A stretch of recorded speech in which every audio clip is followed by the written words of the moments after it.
بسم الله الرحمن الرحيم. دي حالة بريست طبعا، حجمه كبير جدا، هيوج، والحلمة الليفل بتاعها، المستوى بتاعها ساقط، فهنحتاج نعمل تصغير واستئصال لأنسجة الثدي مع رفع الصدر عشان نحصل على الشكل الفت بالنسبة للبريست ده. طبعا احنا اتكلمنا قبل كده عن المضاعفات بتاعت الصدر الكبير، بيعمل تسلخات والتهابات وبيأثر على الفقرات، فبرضه بيبقى غرض تجميلي وغرض علاجي. الحمد لله.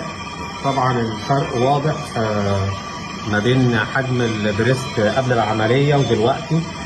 تم استئصال كمية كبيرة من أنسجة الثدي ورفع الحلمة للوضع الطبيعي أو البوزيشن الطبيعي بتاعها، والبريست بقى شكله يعني بقى فيه أبر فولز مليان من فوق وبقى بارز أكتر من الأول. الأول كان مرمي كده على الناحيتين، لكن كل ما بيصغر وبيترفع بيبان إن هو إيه